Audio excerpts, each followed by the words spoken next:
Marriage is a serious commitment where two people come together and vow eternal love and mutual fidelity. But in some situations, this does not always happen in a loving way.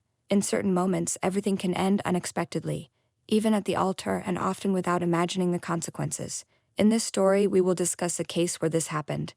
Peter and Jasmine were a couple who had been dating for 4 years, engaged and committed to each other. They seemed to love each other deeply, and both families seemed to approve of the relationship. Everything was going well. However, what Jasmine did not know was that her fiancé Peter had a secret affair with another woman named Annabelle. They had been having an affair for 2 years, but Peter never left Jasmine. Jasmine loved Peter with all her heart and thought she had found the true love of her life. Peter was willing to end his relationship with Annabelle and move forward with Jasmine, as he didn't want to be seen as shameless and unfaithful. He saw Annabelle as just a passing flame. But weeks before the wedding, Annabelle had news for Peter. She was pregnant, and the child was his. At that moment, Peter felt a range of mixed emotions, but his child could not grow up without a father. So he decided to be with Annabelle, and this ultimately brought them closer together. The unfaithful couple made vows of love and promised to be together forever, with their child uniting them. The wedding day arrived, and everyone was waiting for the union of Peter and Jasmine. Jasmine was excited and happy. Her friends and family looked on joyfully, unaware of what was about to happen. An hour passed, and Jasmine grew anxious about the groom's delay. Finally, the phone rang and Jasmine answered. It was Peter on the other end of the line saying, "Jasmine, I'm so sorry, but we can't get married. I love another woman and we're running away together. I'm so sorry. I wish you happiness. She's pregnant and we're having a baby. My child won't grow up without a father." Jasmine was shocked and devastated. Over the phone, she said, "How can you be such a scoundrel, Peter? You are despicable. You deceived me all this time."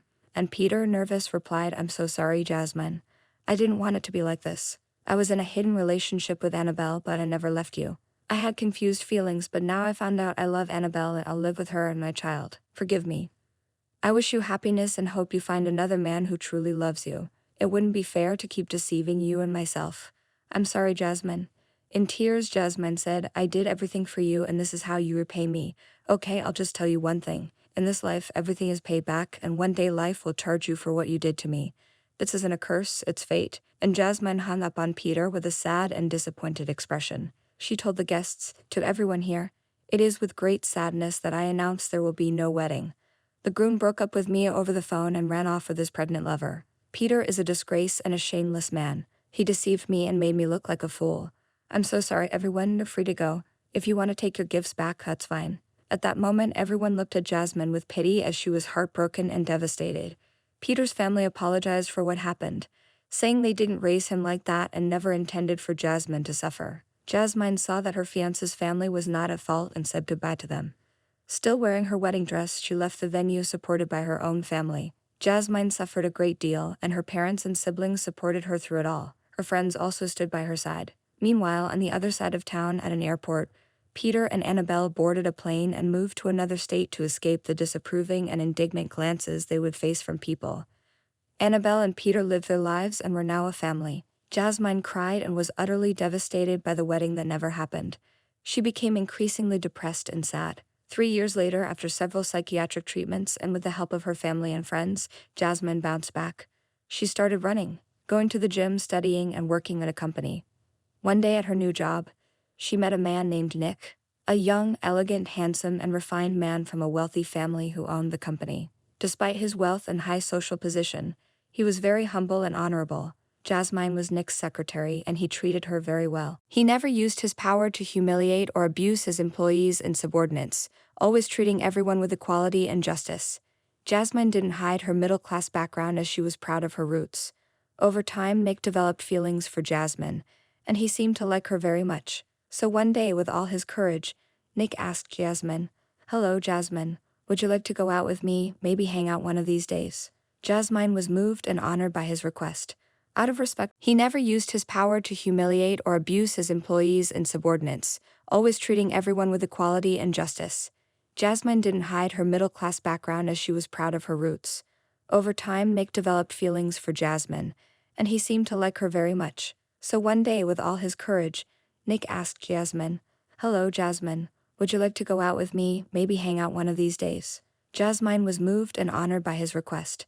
Out of respect for her boss, she accepted, although she wasn't looking for a relationship with anyone due to the lingering effects of being abandoned at the altar and her lost trust in men.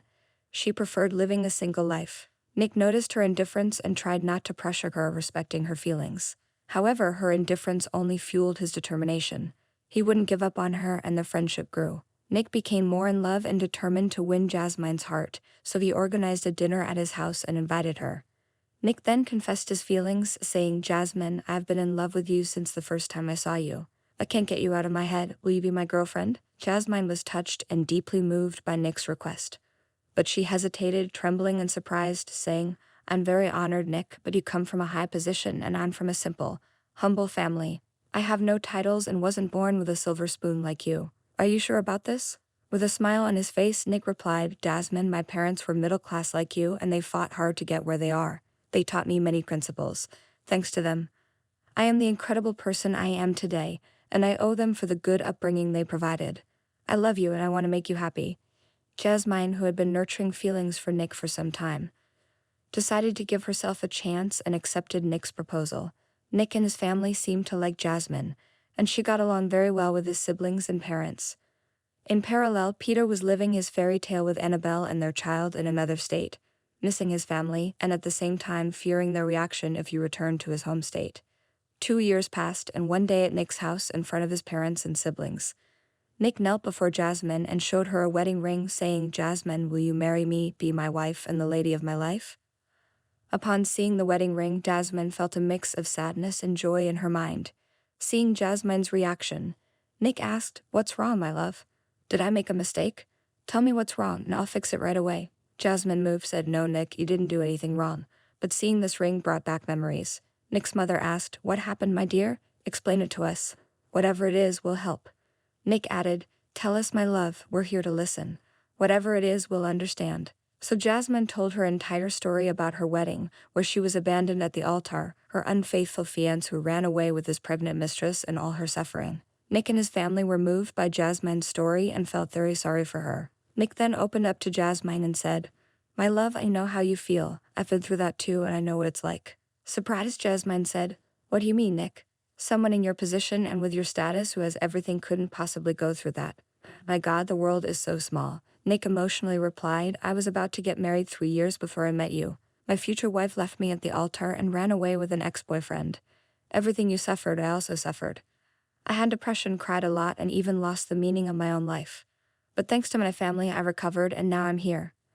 I know how you feel because I felt it too." Jasmine held Nick's hand, and in front of his family, confident that she had found true love, she accepted his proposal.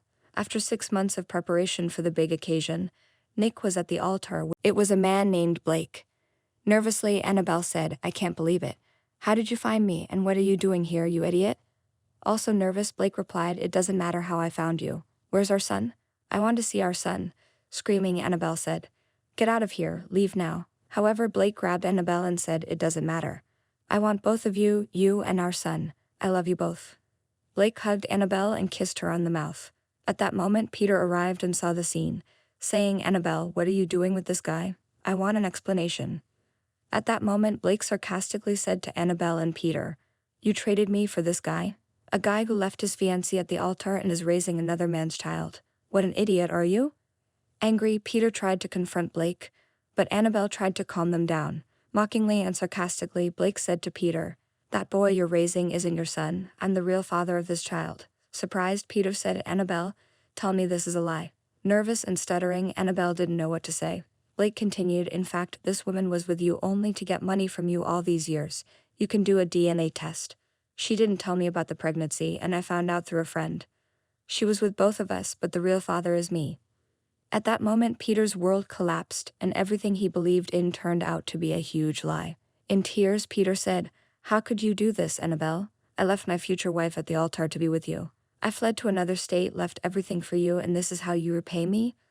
Crying, Annabelle said, "Think of the boy. He's not to blame for anything." Peter replied, "Enough, Annabelle. You won't manipulate me anymore. Here's the real father of this child. I'm not obliged to support a child that isn't mine, but since this house is in your name and I gave it to you as a gift, you can keep it.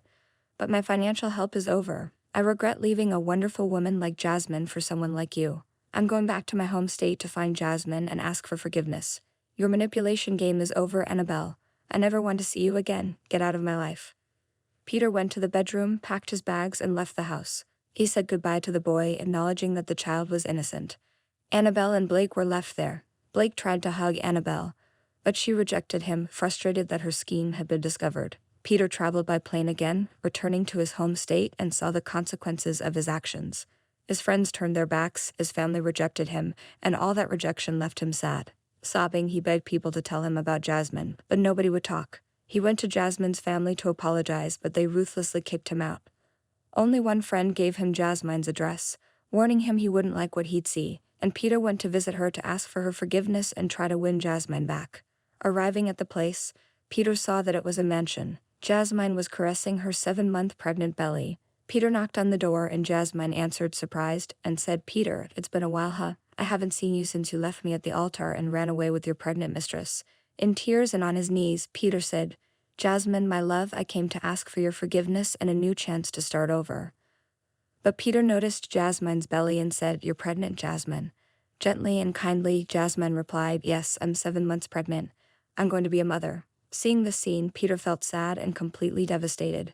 Jasmine asked, "And your child with your mistress Annabelle, aren't you the father?" Crying, Peter said, "That child wasn't mine. Annabelle deceived me. I wasn't the father. It was all a scheme planned by that wretched woman." Jasmine said, "I'm sorry, Peter. Now I'm married and happy. I met an amazing man who truly loves me, and as you saw, I'm going to be a mother." Humbly on his knees and crying, Peter said, "Jasmine, forgive me. Come back to me, we love each other. As I said, Annabelle deceived me. That child wasn't mine. I promise everything will be different, and I will never cheat on you or deceive you again. Now I know what you felt after discovering Annabelle's betrayal. Leave this guy, and if necessary, I'll even raise this child growing inside you as if it were my own. I'm willing to do anything to get back with you. I still love you. I know you're the woman of my life. I've never stopped thinking about you." Kindly, Jasmine said, "Peter, I forgave you a long time ago, but I don't love you anymore. You caused me so much pain and suffering. Now I'm truly happy. I'm sorry. I wish you find new love and that everything works out in your life. Now please don't come back here.